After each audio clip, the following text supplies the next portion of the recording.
I think it was about 7,000 students on campus at that time, about 100 black. And it was social environment. It was a bad environment for the blacks here on campus. I also resented the many nights of standing outside of Crane Hall on Friday and Saturday night until after midnight, because we didn't have anything to do. We had no social life. We'd go to the girls' dormitories and we'd be literally asked why we were there. They looked upon me with scorn, the people in McIntyre Hall, Whitehall, when I would walk up to that information desk and say, I am here for so-and-so, when other brothers were in the alleys. When I came here, I was told I would major in physical education. Now, if that's not institutional racism, I don't know what is. Most of us, particularly the black football players, we stayed amongst ourselves. I mean, we weren't segregated. We weren't, and this was by choice, we just hung out with each other. I had some white football friends, so everybody got along. Prior to the Black 14 incident, everybody got along. I mean, we got along really well, extremely well. Our common goal was to be, obviously, football players. Our common goal was to have a good time outside of football and just go to school. We had no outlet other than athletics. The years when we could not even get a good tutor to assist us in our education.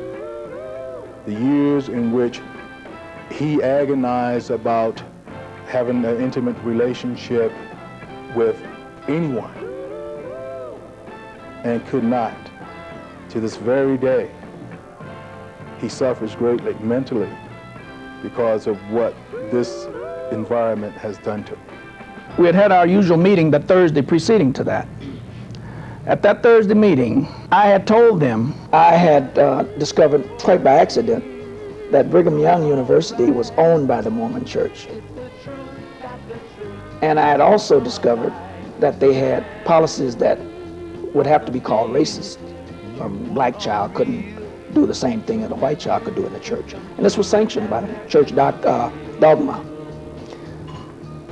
And I so told the student group, because I feel education is important. You have to know. You can't live in life and not know things that have to do with you. So the students took it upon themselves, the black students, the football players, since they were a select group on campus, they met, unbeknownst to me, by themselves and decided on a course of action. Once the Black Students Alliance voted to go with the boycott, I thought that my stories of the past carried a lot of weight on everyone coming to an agreement to at least symbolically protest by wearing black armbands. Years prior, playing BYU, the football team was always throwing racial slurs at the black football players on the team, and I played them twice, so I can bear fruit that these things did happen. That we were called niggers, and I'll get you this time, nigger, and they were giving cheap shots, what we call in football as illegal shots or uncalled for shots.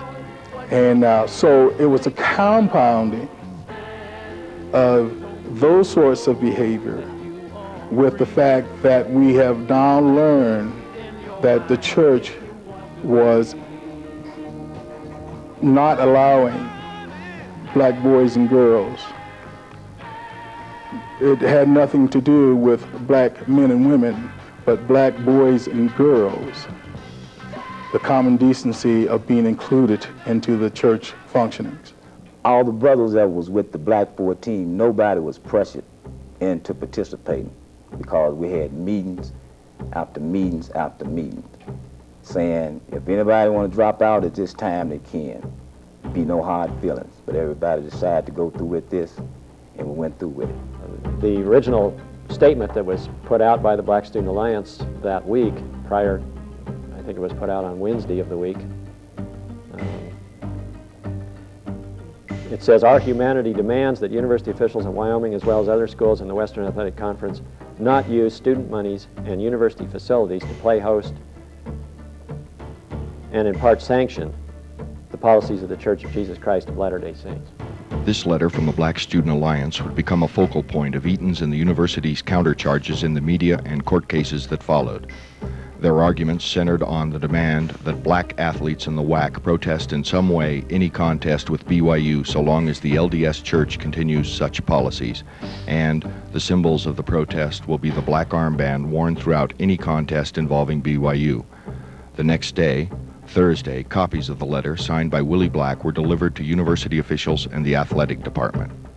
I was in Denver when I got the call that there was a problem as far as the football team and our game coming up with Brigham Young University, and that certain members of the team were going to wear black armbands. One of the co-captains came in and asked if they could wear armbands, black armbands, and he told them that that wouldn't be permitted. We went back to the dorms and talked about it further. We told them in the dorms, we understand you people who are married, you have a greater loss to suffer. Be sure this is what you want to do. Ted Williams was there. You know, we told them, if you do not have your heart into this, you know, we will not look upon you with disdain if you chose not to participate. We made that clear, because indeed it is hard enough to be a black man in this situation, but be a black man with a family. They had a lot to lose, a lot more to lose. So we gave him ample opportunity, ample opportunity. I knew that if we had stood up like that, it was going to damage our career. But I knew at some point in time you got to stand up for what you really believe in. And after thinking about it, I stood up and decided to go along with the rest of the 13, 14. Because like I said, nobody was pressured. We all decided to do this on our own. Because in those rooms, we were the closest, tightest knit 14 you'd ever see. But that night, the Black Students Alliance, that's when we finally became men, and we no longer became field hands, no longer wanted to remain as field hands. And you know, the beautiful thing is that I never felt better. I never felt more of a man than when we defied Lloyd Eaton and wore our armbands, and that when we, as a group, decided that we're going to stay together as a unit and we're going to stand united. That's a great feeling. That's a great feeling. Friday morning, they came in at 8 or 8:30 in the morning and asked to meet with the coach.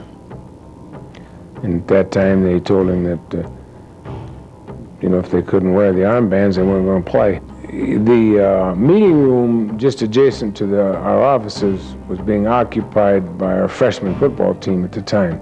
They were having a game that Friday afternoon. And so then the coach took them out into the bleachers of the field house for the meeting. A group of young men had come in, mostly single file and fairly quietly. I don't remember them talking or laughing, and they were quiet. Faces weren't smiling, and they filed into the 2 seat. Kept on walking around, and next time around, I realized that the coach had come in. He's walking back and forth across in front of them, pacing one end to the road, their road to the other. And I don't think his voice changed. He was ready at the time to start out with what he had to say, and he didn't moderate it down at all. And I don't remember him going up really either. It was just pretty belligerent talk. He told them that he was wasting their time and they were wasting his time, and that his decision was that they could not wear armbands. You're here to play cowboy football. We could go back on colored and Negro relief, go back to the Grambling and Morgan States go back to picking cotton. Negro relief. And I stared him right in the eye. And I smiled. I was smiling all the time.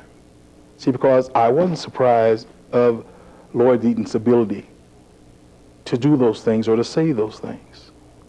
I felt embarrassed for the young men who were hearing all this tirade. The national ranking from 8 down to number 5 in the nation, and a coach would sacrifice that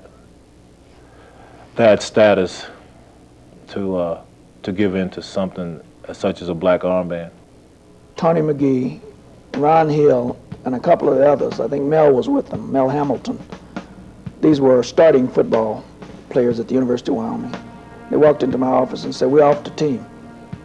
In about 15 minutes' time, the scuttlebutt going around the university then was we had boycotted the football team, the football program, which was totally untrue. One of my dorm mates, if you will, approached me and said, "John, we just heard that you are boycotting the game tomorrow." I said, "This is ridiculous." I said, "We're not boycotting any games. We just approached the coach with the idea of wearing a black armband to see if he would in fact allow us to do that." We never got a word out. He kicked us off the football team, and we're gone for the rest of the year.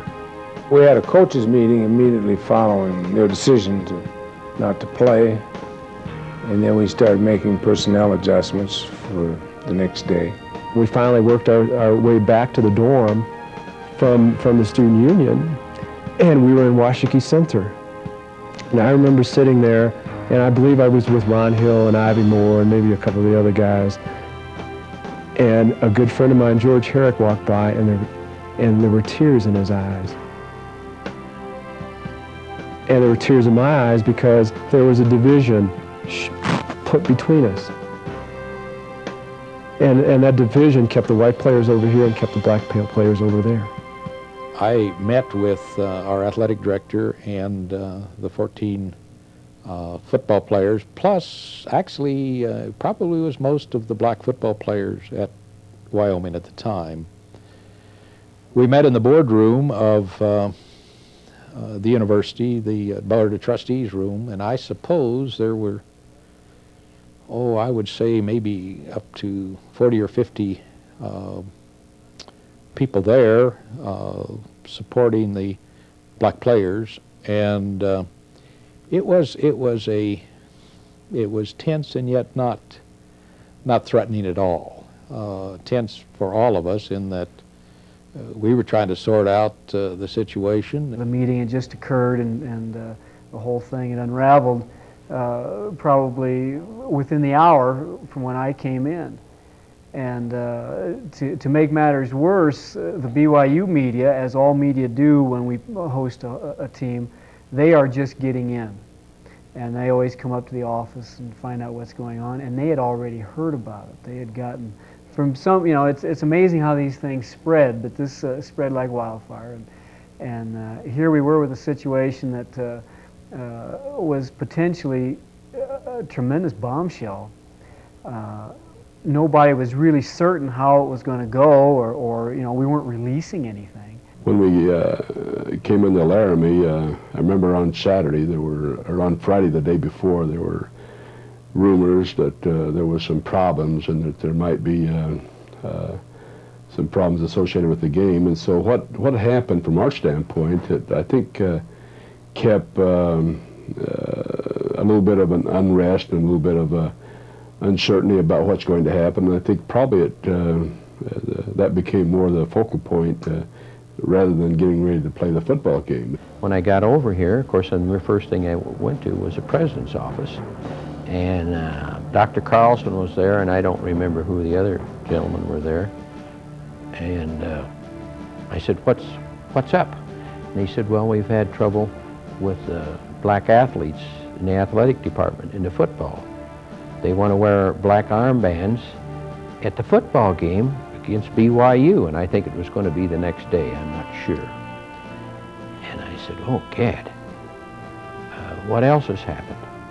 They said, well, they've been up here and they've been talking. The 14 have been up here this afternoon and they've talked to some of the faculty and so on, and they want to be reinstated or they want to be able to play football at Wyoming. And I said, well, where's Coach Eaton? He said, I don't know.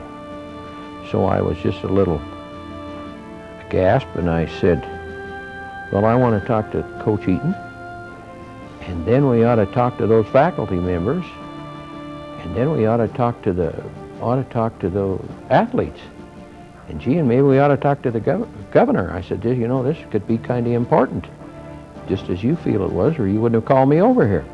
I was at a party where they were entertaining guests for the Trigo. You ever hear of the Trigo?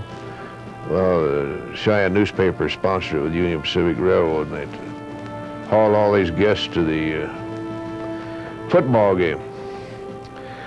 And there was a call from the president of the university, asked me to come over early, so I left the party, went over there. Went and had a bite to eat, and I thought, well, it's Friday night, and Coach Eaton always takes those ball players to the picture show.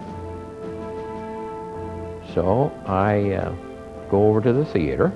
We met, I think, the manager's office in the theater, and he was a little flustered, or however to start, and I said, Coach, I understand what has happened, and I don't blame you. I said, it's a serious thing, and it certainly can't be against the Mormon Church in any way, but tell me about it.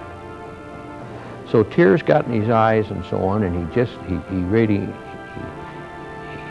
let out. And he said, this just can't happen. We can't do those things. I care about those ball players, but we just can't let this happen. When we were working with the coaches, they were willing to back off some, and so was Lloyd Eaton. Nobody knows that. We would take them back on the team if the white their white co-players would accept them. Of course, this was to humiliate them, and they rejected it out of hand. And clearly they didn't have a legal right to do what they wanted to do. It's unfortunate that somebody didn't explain this to them. I explained it that night, but it was too late. I thought there was still, if they'd back off, would have backed off of wanting to demonstrate and wear the armbands, then I would have gone to the coach and say, hey, let these guys play because you need them. There was never a rapprochement. There was never a meeting of the minds that would allow them to preserve their dignity and play football for the University of Wyoming. Willie Black, wasn't it? Ask him whether he was saying, if you don't do something about this decision, we're going to, students all over this university are going to protest, and somebody's going to get hurt. He was trying to intimidate us with that line. By this time, it was into the evening, and Stan Hathaway and I met with the coaches. I think it started somewhere 10, 11 o'clock at night. They visited with us and the head coach, and eventually the governor said, well, it's apparent that you're not going to change your mind about the decision that's been made. And so they said that they felt we ought to have some extra precaution, security on campus and surrounding the football game on Saturday. I'm the guy that the buck stopped with me. I was the governor of the state, and nobody could make up their mind what to do. So, you know, you'll fire the coaches or not. Yeah. And I made that decision that we couldn't under the circumstances, and that they were legally correct in the decision they made. It's that simple. We also had the same rumor that at the game there was going to be, I think it was at least a half a dozen or more buses from Denver with people who were protesting that. And that is a serious situation. The protest isn't, but the problem of the interaction between those that were protesting and those that were objecting to the protest. In fact, we had some National Guardsmen under the stands. They weren't officially called. There were some of them available out of the Army unit. And so even though I might not have originally protested against the LDS policy, now I wanted to, because those 14 14 members had been dismissed. And so I do remember this part very vividly, even after, almost 25 years of being out at Memorial Stadium. It was a pretty small group of people on the campus, and we had, I think, some signs that we had fashioned to the effect that, Coach Eaton, you were wrong. And these students should have been allowed to play, and they shouldn't have been kicked off. And while we're at it, BYU, we don't appreciate you either. And I remember that there were thousands of people coming into the stadium that day, and I would say the overwhelming percentage had no sympathy for what we were doing that day. And after we finished carrying our signs, we went into the stadium for the game. And the second vivid memory I have was that the announcer said, there's been some protests and some discussion here, and our coach has had to dismiss 14 members of the team, but we think he has done the right thing, and let's stand up and give him a great cheer. And I remember I was not standing up, and there were very few of us in the stadium that day who sat down and in that way again indicated that we were not supportive of what had happened.